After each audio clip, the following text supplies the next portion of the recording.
Hey, good morning, Flo. I guess Austin Jackson was out there back yesterday doing something at practice. What were you able to see with him the first time out, and does he have a chance for Sunday? Yeah, I mean, he was down for a few weeks, so we designated him for a return. Was out of practice yesterday. Went through a couple of drills.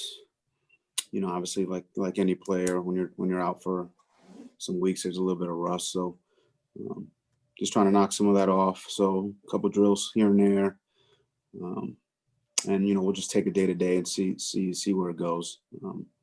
But it's good. It's good to get him out there.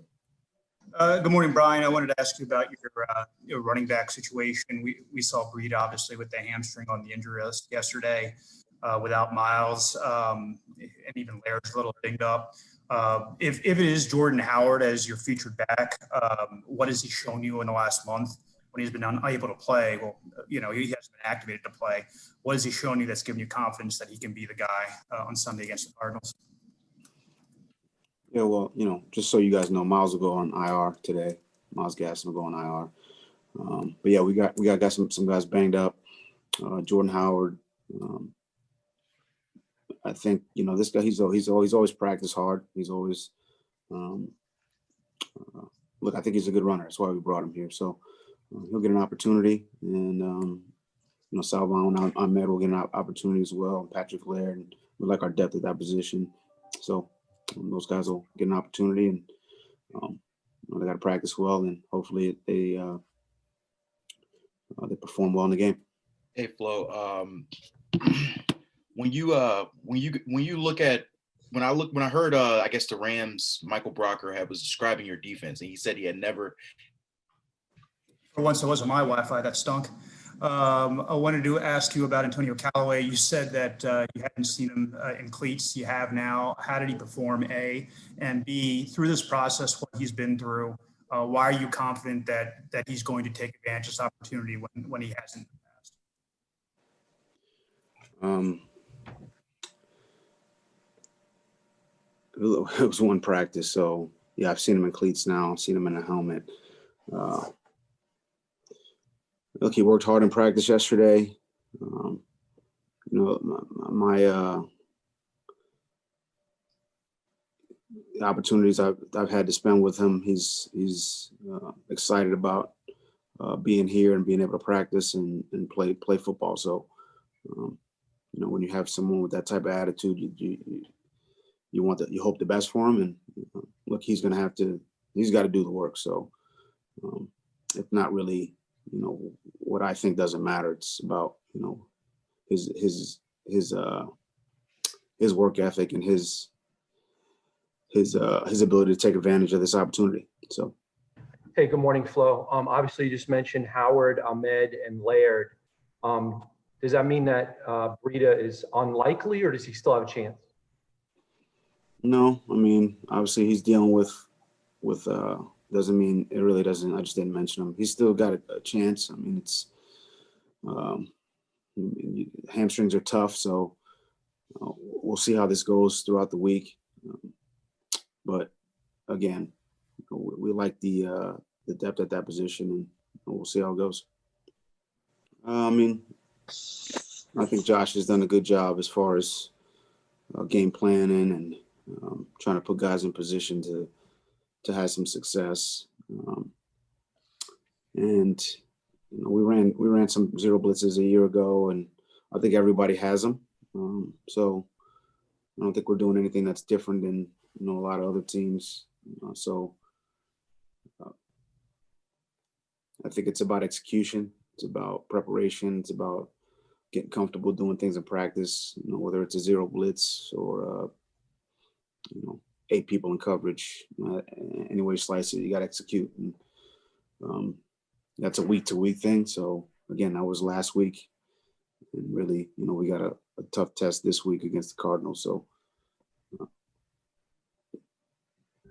Good morning, Flo. Can you talk a little bit about just the challenges that come with facing a team that's coming off a bye? And obviously they picked up some pretty big momentum before the bye, beating the Seahawks in overtime, and just kind of how they'll be rested and what that does for you guys.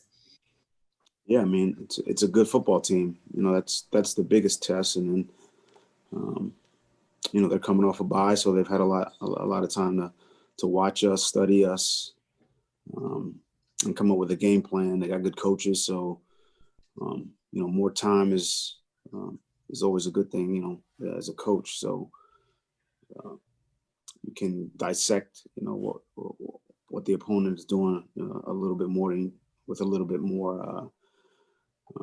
You just have more time to dissect it and find something that you think will work. So, look, they're a good team. I mean, they're talented and well coached, and this will be a tough test. It will be a tough test on.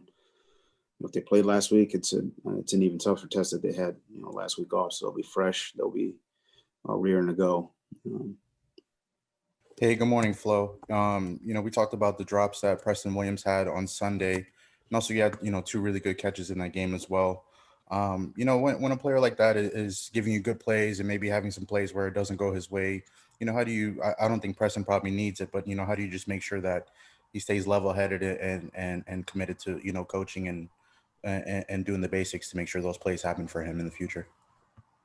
I mean, I think you just, you know, as a coach, you want to be encouraging, but at the same time, you have to let players know it's important that they execute, and that's part of the execution: throwing, catching, blocking, defeating blocks, tackling, breaking tackles. I mean, that's all part of the execution. So the things we work on a daily basis. Um, it's important to execute. When we don't, you know, it doesn't work out. You know, he's disappointed. We're disappointed. Look, I mean, Preston. I can yell at him all I want. He's probably going to, you know, be more upset than I am. So I think part of it for him is, you know, helping him move forward and move on to the next play, because we need to do that also. Every player is a little bit different. So, you know, I think we just continue to work on, you know, catching the football and route running and route technique and, you know, all those things, and move on from any, you know, let's call it negative plays.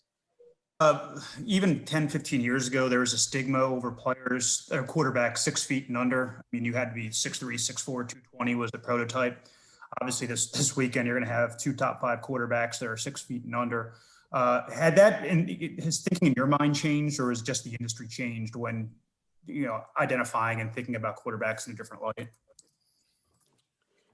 I mean, I think, look, good players comes in all shapes, sizes. So I think there's people have their prototypes, let's call it, at each position, and some have them at quarterback and O-line and D-line, and but I think there's good players. There's been good quarterbacks who are, you know, short. There've been good quarterbacks that are tall. There've been good, you know. I mean, I think, you know, good players are good players are good players. You know, I think. Well, I mean, now that you mentioned, you know, the quarterback, look, there's, you know, a couple of things out there. Let's call it a source close to Dolphins thinking, saying that, you know, we're auditioning, you know, Tua, and I'm just going to tell you about my thinking.